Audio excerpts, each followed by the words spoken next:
screen. We've got the emergency procedures on the screen. Please take a moment to look at them, and if you can make sure your phone is switched to silent mode, that'd be great. Okay, we'll go through to our opening karakia. Whakatakata hou ki te uru, whakatakata hou ki te tonga, kia mā kina ki uta, kia mā taratara ki tai, e hiaki ana te atakura, he tio, he huka, he hauhu, ti hei moriora. Going through to apologies, so we do have Councillor Tupou for lateness, and there was an error just in the agenda around Councillor Shaw, so Councillor Shaw is here, so we'll make sure we correct that. And we also do have Councillor Brown and Councillor Dyer. They're not online? No. Okay. So we were expecting them shortly. So I'll move those apologies.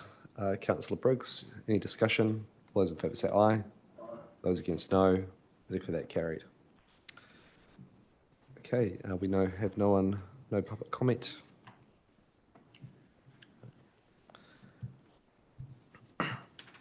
Okay, we have item 4, which is the petition, the closure of the pedestrian walkway on the Ava Rail Bridge, and that's on page 5 of this agenda. Now, it's pretty self-explanatory of what the petition is that was submitted to myself at one of my catch-up sessions, and I've explained the process of submitting a petition for it to come before council. Since that petition was submitted, there, of course, has been a bit of an update from Kiwi Rail and ourselves, which I think is a pretty good outcome at this point in time. For those of you who didn't catch that, in essence, the pedestrian walkway will remain open until the end of the year or towards the end of the year, while further work is being done on a design option which would retain that pedestrian access. Our transport team is working with Kiwi Rail on that, and we'll obviously have some options come back to council in due course around what that means and the potential budget implications as well. But I think it's a good result to get everyone working together and to look to try and give some certainty to our community, regardless of what the end outcome looks like. So I think that's a pretty positive outcome. And just acknowledging our local MP, Chris Bishop, has certainly been part of those conversations as well and helping make that happen, which has been positive. So what we will do is move the recommendations, which are noting recommendations, accepting the petition and thanking those who submitted the petition. And what I'll do as an addition to that is write a letter with a formal update of where things are at. And I also, for anyone else, maybe Deputy Mayor, we may look to go down there and meet with some of the lead organisers just to give them an update in person as well. Sound good? Okay, so I'll move those. Do I have a seconder? Deputy Mayor Lewis, any discussion? All those in favour say aye. Those against no. I declare that carried. Moving through to conflict of interest declarations. Any conflicts to declare from members? No. Okay, so now we move to item 6, which is recommendations to council for today, of course, and 5A, which is the draft annual plan update, and this is on page 21 of the agenda. I'll pass it over to Jenny, who has a presentation, which she'll go through with us.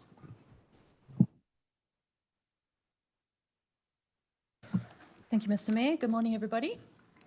Okay, so you can find these slides in Diligent on page 598.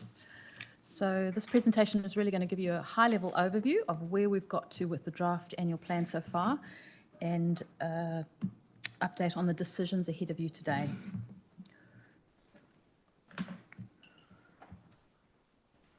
Okay, so just a quick little recap on our timeline. So we adopted the LTP in June last year after a very lengthy process, and through August, November and December last year we progressed a range of decisions related to the draft annual plan, with the December meeting having a long lengthy list of budget decisions. On the 12th of February we had a council briefing and we worked through budget matters there. We had Wellington Water Chief Executive attend and talk through their budget matters and answer a number of questions. We also had a lengthy discussion about savings options at that briefing. So today's meeting, we need to finalise decisions for the draft annual plan and agree the engagement approach that will take place.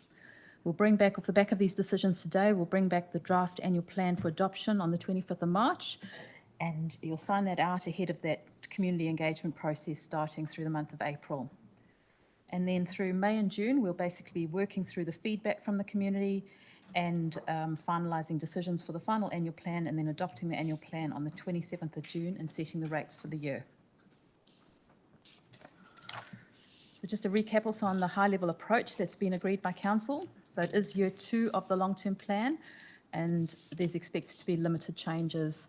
Strategic priorities and levels of service remain unchanged, and so the expectation has been that there would be light community engagement. The direction to officers was if there were any financial challenges that needed to be worked through, that we presented offsets and solutions to try and keep the plan lined up as much as possible with year 2 of the LTP. And I'll hand over to Richard now. Thank you. Thank you, Jenny. Kia ora, Mr Mayor and Morena councillors. So just quickly on the engagement approach, section F of the paper outlines our proposed light touch engagement, and this is predicated on the fact that there are no major changes to what we were anticipating in the long-term plan.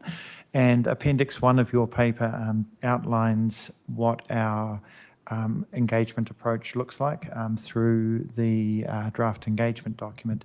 Now, pending decisions today, we will update that document and test the requirements against other consultation concerns. Just reminding you that the Local Government Act does provide for us to do a light touch engagement if there are no significant or material differences. For the voluntary targeted rate, if we do decide to go out with that, or if you decide to go out with that today, then that will trigger a more formal consultation approach. And for any other decisions, we will test that against legislative requirements, the financial impact, levels of service, and community interest in those to determine the most appropriate form of engagement. And then finally, just to remind you that the water reform process is running separately for engagement on that, and that will be going out for consultation during March and April. Thanks, Richard. Okay, so the next 2 slides give you a summary of the key decisions that Council's made on the annual plan. I won't go through those, I'll just call out a few of the key ones. So in the transport space, the National Land Transport Program funding, we've had to deal with a reduction in funding of $22 million over the first 3 years of the LTP, and Council's made decisions around priorities and choices there. The landfill, there's an extra $23 million capex that's been added in. And depreciation, we've had to update our depreciation forecasts off the back of the asset revaluation that took place in the last annual report. There's also been a range of capital projects that have been rephased. In the water space, there's been advice from Wellington Water, and the program has been amended slightly. There's been some bringing forward of the capital program, which you've agreed to. We've also increased the budget for water services reform. An extra $3 million has been added for that. And the Greater Wellington Regional Council bulk water cost increases, extra $900,000, that's also been added into the budgets. Okay, so a summary of the key decisions today. So we've got some further advice from Wellington Water to work through. There's some further changes to the timing of capital projects, particularly in the transport and parks area. We've got the voluntary targeted rate item to work through. And then there's a number of fees and charges. The first 2 there, the Learn to Swim and the Hubs one, off the back of, we've provided some extra information off the back of some questions from the last meeting. And there's also 2 new proposed fees that you can decide on today. Okay, so where are we at so far with the decisions in that draft annual plan? So this slide here shows you the rates increases over the remaining period of the LTP. So the dark blue there is what the rates increases were in the LTP, and the extra yellow bits are the changes that we've made as a result of the water services decisions, and the orange are the other activity decision changes. So basically for 25-26, we've got the rates increase staying the same as what was in the LTP, so that 13.4%, and the other years have got some minor changes. And then diving into a bit more detail around 25-26, So we have had some challenges, financial pressures that we've had to work through with 25-26. And basically, the rates increase would have increased up to 15.3%, but we've managed to find some offsets, and that's brought it back down to the 13.4%. So the key things that have driven the rates increase up higher is that National Land Transport Program funding, so that's increased it. We've had a reduction in revenue forecasts, mainly in the regulatory space and building consents. And then the bulk water costs from Greater Wellington Regional Council have also pushed up the revenue requirement.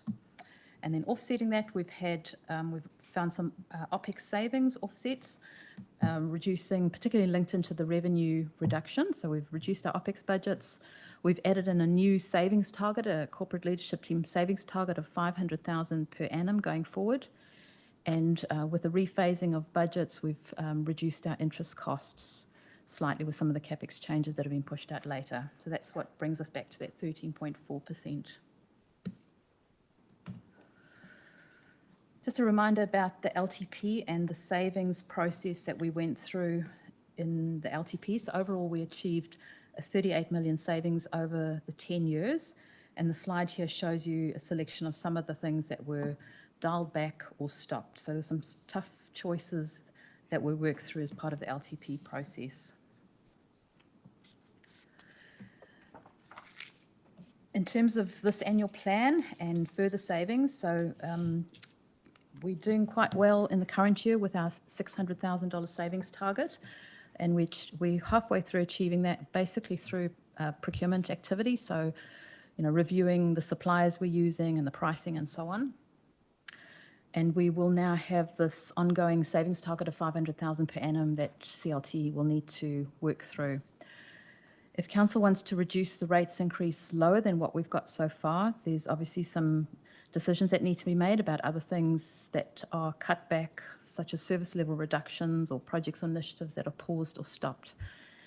At the briefing on the 12th of February, we did have a lengthy conversation with a long list of savings options, and we were given direction by council on some items where you wanted some further information, and we have got that information for you in the agenda packets in the public excluded area.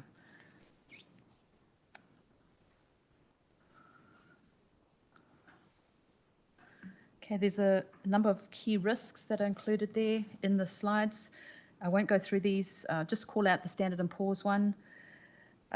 Where we've got to with the draft annual plan, we've basically got higher debt levels, and we've also got a delayed balanced operating budget. So it's a more unfavourable position, so really quite a high risk in terms of Standard & Poor's credit rating downgrade. Okay. Big picture for capital expenditure, so massive big investment of $2.8 billion happening over the next 10 years in this LTP, and this annual plan's got an extra $77 million overall, so big investment, largely in the three waters and a lot in transport as well. And in terms of the debt projections, so basically they are higher, as I said, in this draft annual plan compared to the LTP. And if you look at the slide on the bottom right-hand side, that shows you the debt headroom capacity that we've got. The blue columns are what was in the LTP, and the other colours are the annual plan. So there has been some timing changes, but overall you can see that it's very, very tight in 2027 and 2030 with only $81 million debt headroom capacity in 2027, and then 2030, $86 million. So really tight, and we need to really carefully watch that constraint. The balanced operating budget has been pushed out by 5 years, largely as a result of the depreciation as well as the other changes to budgets. So for 25-26, we are now looking at a forecast deficit of $62 million. And then finally, the next two slides provide a summary of where the rating impact is looking as to where it will land on the different property categories. So for average residential property at a value of $815,000, we're looking at an increase of $9.44 per week. And for commercial central property value, $2.4 million, $56 increase per week. And I'll stop there and happy to take any questions. We'll go through the rest of the rate stuff when we get to the rating paper. Yeah. Thanks, Jenny. Any questions from members on the information that was presented, Deputy Mayor?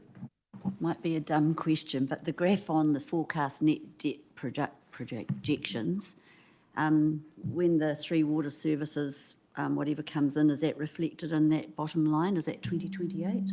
Is that a possibility? No, so this graph has been prepared assuming that we continue to be responsible for water services.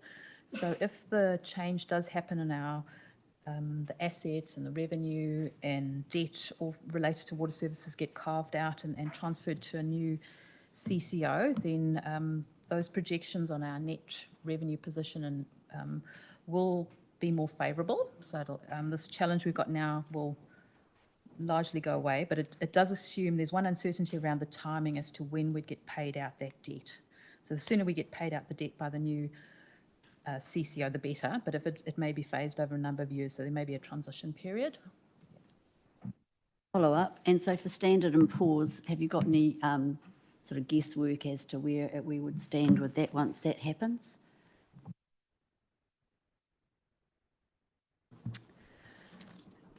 I suppose post-reform, it depends on how they treat the CCO and the debt within the CCO, because it will still be part of our council group. So there's quite a few uncertainties there as to exactly the arrangement, and it also depends on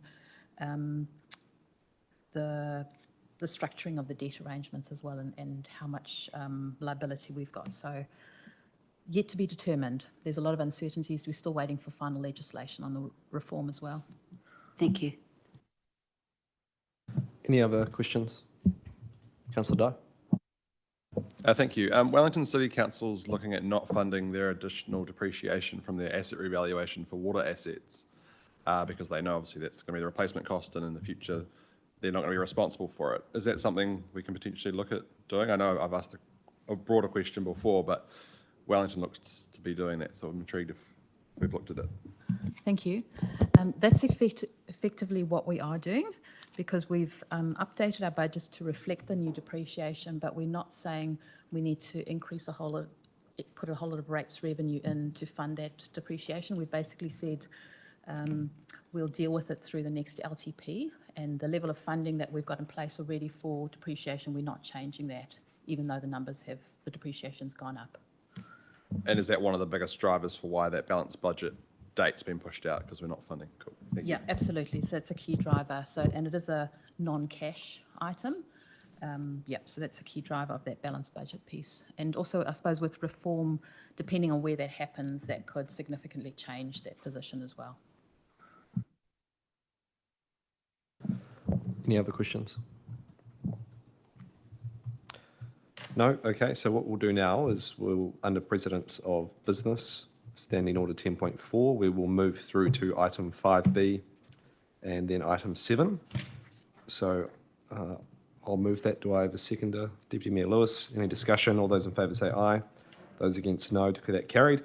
And of course, as we do with this committee, we'll come back to that substantive 5A paper once we go through these specific items. So the first up is 5B, which is rating policy decisions, and this is on page 301 of your agenda.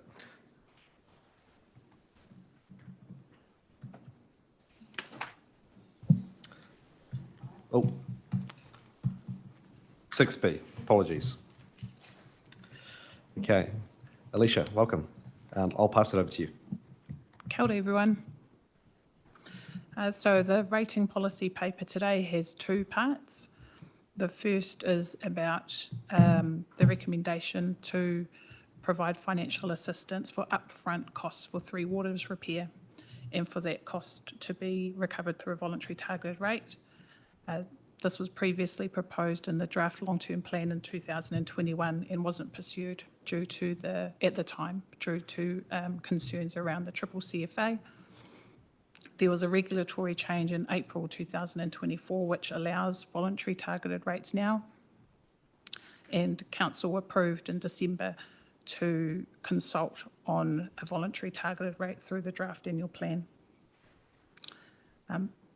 because of the water services reform and the planned transition from 1 July 2026, and also because we've seen that there's been low demand through a scheme by Porirua City Council. They have had 2 agreements in the 3 years that they've had their scheme in place.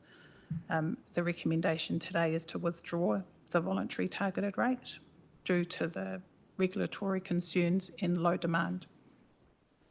If the decision is made to withdraw, officers will advocate to the new entity and through the developing legislation for a similar scheme to be incorporated. The other part to the paper is regarding a recommendation to reduce the number of times we send rates invoices each year. Hutt City Council does this 6 times, which is more than any other council in the country. There would be savings from reducing to 4 instalments of $50,000, and if it was reduced to 2 instalments, we would save another $50,000. The legislation also requires that ratepayers opt in to receive their invoices by email, so we can't make that a default. And 44% of our ratepayers already opt in for this option. So the recommendation today is to either reduce or keep the number of times that we send rates invoices the same. If the decision is made to reduce, we will implement a comprehensive communication plan to our ratepayers starting from the next rates instalment that we send out. I'm happy to take any questions. Thanks, Alicia. I think the report is well done. It gives us all the information I think we need. So any questions, first off? Councillor Edwards. I've asked this question before, and maybe you've answered it, but I can't remember whether you had. Why aren't we making people who want their paper rates bills and the postage cost associated with that pay for that, just as banks do, just as finance companies do, just as a whole range of others do? And when we're talking about significant savings of $50,000 each time we reduce the number of instalments, but still that's a cost on other ratepayers for some ratepayers who don't want to make that shift to electronic. So why don't we shift that cost onto them?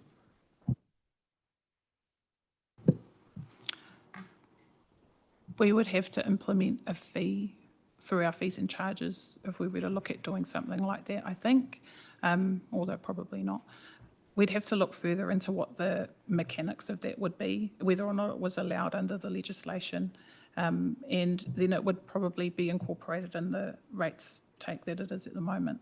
But it could be something that we could look at, but I'm not sure that any other councils do that in the country at the moment. Any other questions? Councillor Mitchell, then Councillor Dyer. Yeah, I'm sure we've covered this in the past too, and you might not be able to tell us off the top of your head, but you mentioned that we have the highest number of rates instalments in the country. Do you recall what the situation is in our neighbouring councils in the Wellington region? Wellington has 4, Porirua has 4, Upper Hutt has 4. Yeah, I think the majority of them have 4. The ones that have 2 instalments are Tauranga and someone else in the centre of the North Island. I'm fairly certain that our neighbouring councils all have 4. Councillor Dyer. Thank you. The paper talks about either going to 4 or 2.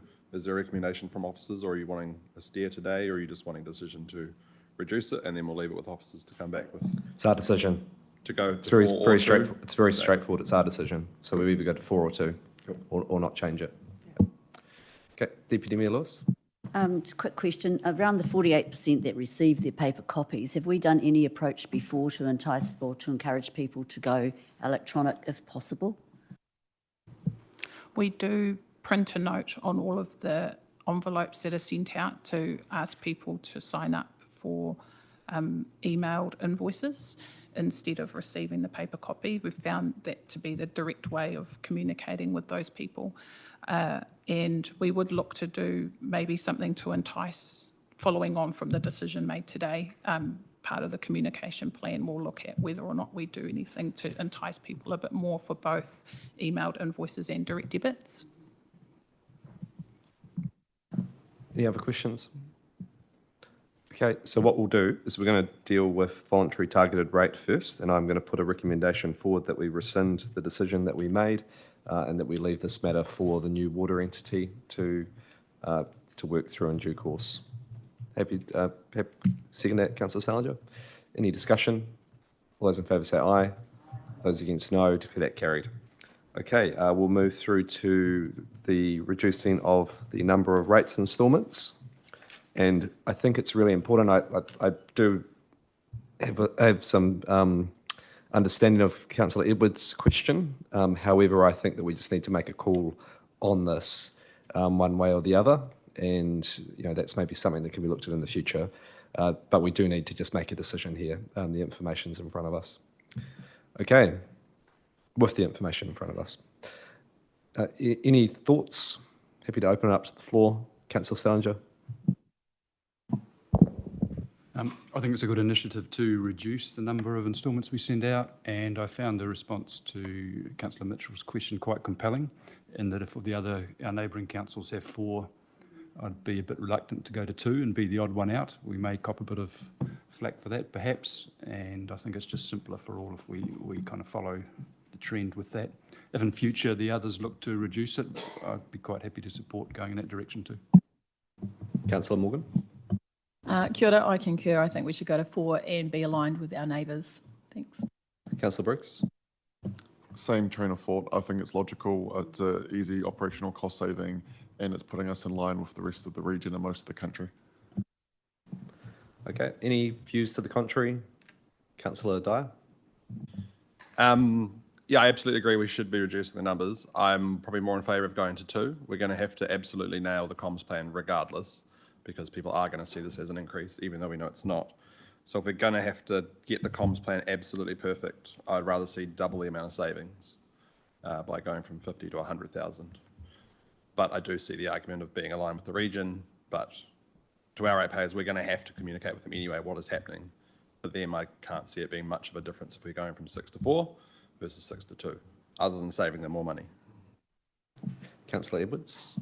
I'm in favour of going for 4 for uniformity and so that it's not such a big jump, but I really, and the council, the paper acknowledges this, there needs to be good communication that people have every option under the sun of how they spread out, especially with direct debit, how they spread out those payments so they're not so daunting 4 times a year. And the more we can publicise that, I think that would be a good message. Yeah, absolutely agree. Councillor Parkin. Apologies, this is actually probably a question for officers, but I only thought of it as I was going through this.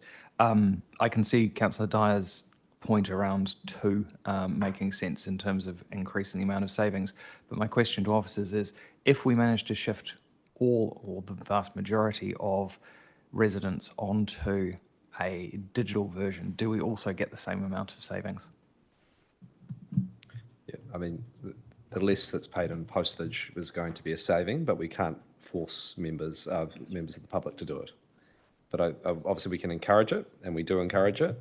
But I think to see a significant shift, the best way to do that is through the reduction of invoices rather than an educational campaign, I would say. Councillor Tupou. Thank you, Mr. Mayor. As a first home buyer and having to go over and over budgeting models and how much rates I have to pay, I think the comment was made earlier, and I think it's quite fair that not everyone may know what the options are. I know what I'm going to do, and that's going to be putting something towards the rates every couple of weeks, because that's what I can afford to do. I can't afford to wait till the quarterly or the biannual. So, but I think a gradual shift to the 4 times a year makes sense. And I do take the point that maybe we should also be ambitious, and maybe the next gradual step is to go biannual. And that's an aspiration that we can express, but it's, again, I think taking things in steps rather than strides. Kia ora. Okay, I think there's some good discussion on that. I'll move that we reduce the number of rates instalments to 4, and also feedback through the mayoral forum our intention to do so, and that there may be any potential future opportunity to reduce that further, or conversations regionally to be aligned, that those happen in due course. Seconded by Councillor Morgan. Any discussion? All those in favour say aye. Those against no. Declare that carried. Okay, moving through to item 7, which is on page 367 of the agenda. Ewan, welcome.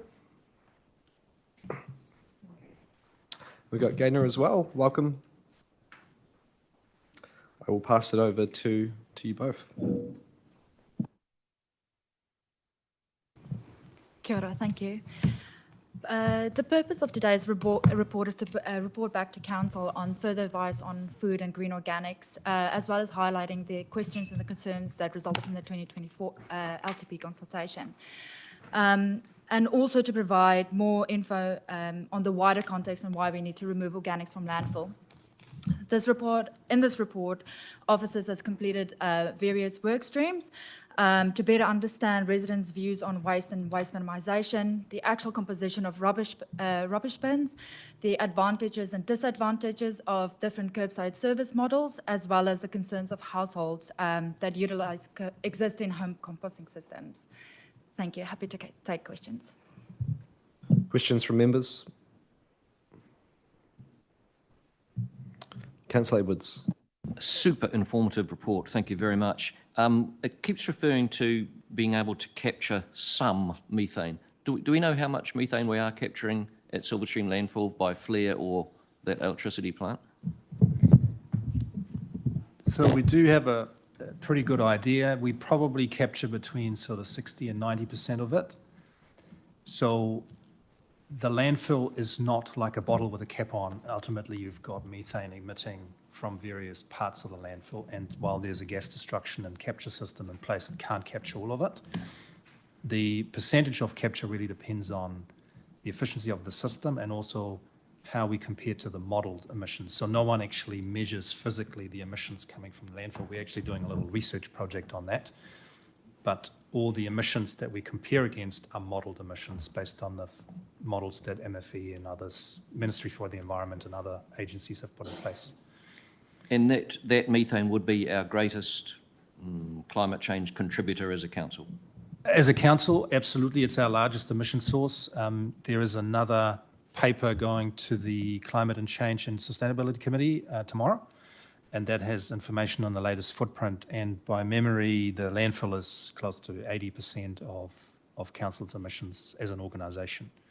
So the emissions that you see in that footprint is only the emissions that we cannot capture and destroy. So without the gas destruction system in place, emissions would be about 10 times more than that. Councillor Mitchell. Yeah, there was an interesting story on Radio New Zealand last week about the eco-gas plant in Reparoa. I'm not sure if you heard it, but they've been receiving a lot less than they expected through Auckland's curbside collection, and they've gone out to industry, and actually most of what they're processing now is commercial waste, commercial food waste, which made me wonder, because all we're talking about here really is reducing food waste coming to the landfill through curbside collection. Do we have any idea how much food waste or green waste comes into the landfill through curbside collection versus through the gate directly from industry or from commercial lawnmowers, all those other businesses? What percentage of it is actually curbside collection?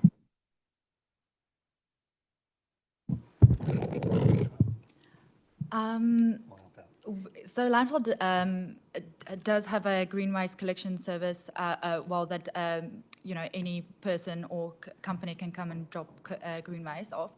In terms of curbside volumes, we have in this report we have done a bin audit that try to show us in our rubbish bins currently what is the FOGO food and green waste composition, and that result came out that it's about 50%. So if we I'm not sure if the exact number of our rubbish collection, 22,000 tonnes.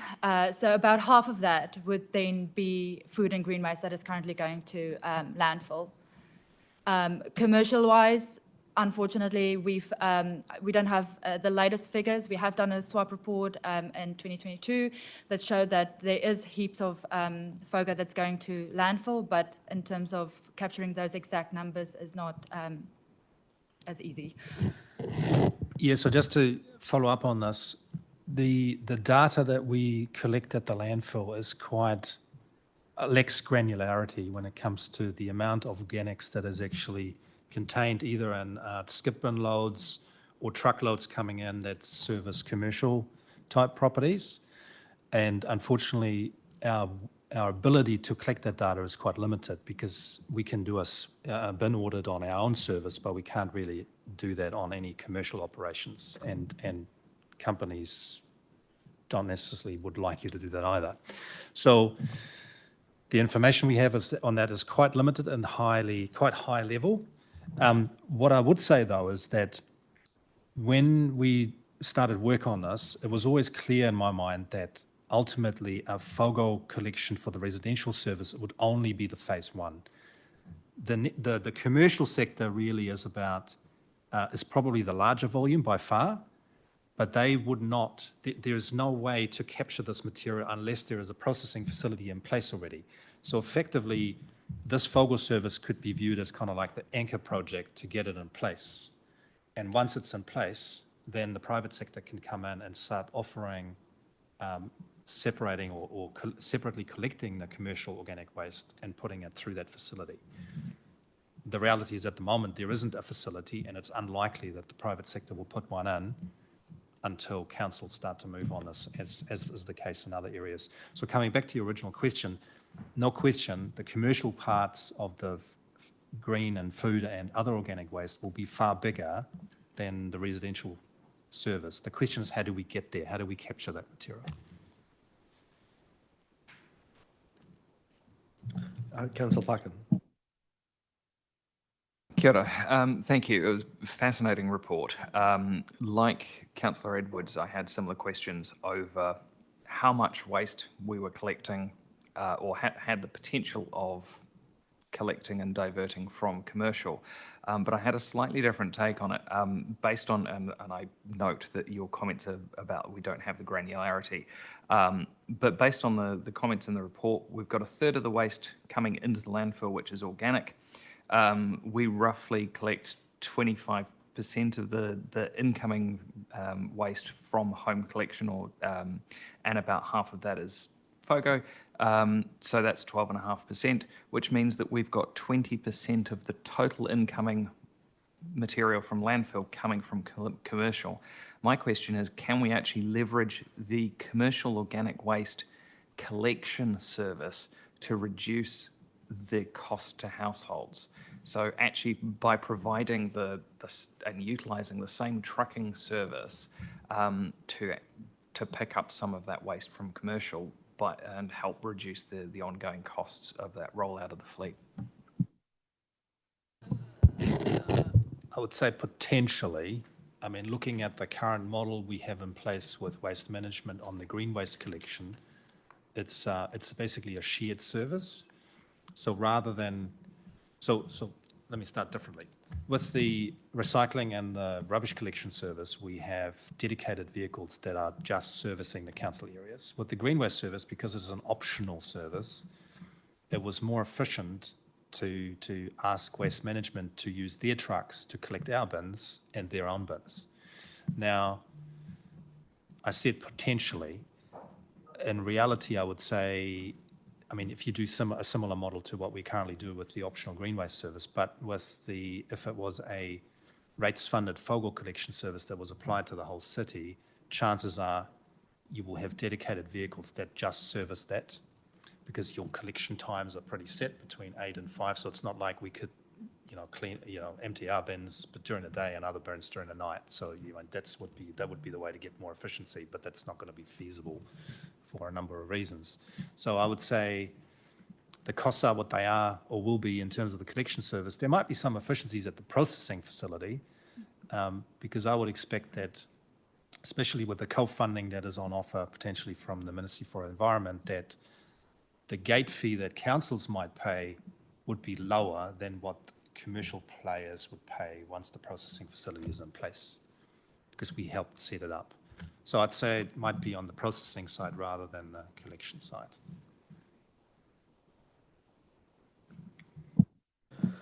Any other questions? No? Okay, so we'll move through to the recommendations, which again are on page 367. Sorry. Actually, I've got that page number wrong. 366, sorry, thank you. Okay, so it is just noting recommendations which are in front of us, so I will move those. Seconded by Councillor Edwards. Is there any discussion? No? Okay, all those in favour say aye. Those against no. Declare that carried. Thanks, Tim. Okay, so we'll now move into the public excluded part of the meeting, and then we'll move back into, obviously, public post this. And that is that the public be excluded from the following parts of this meeting, that it is the supplementary savings information, and that is to protect the privacy of natural persons. So I'll move that. Do I have a seconder? Councillor Briggs. All those in favour say aye. Those against no. Declare that carried. We'll just have a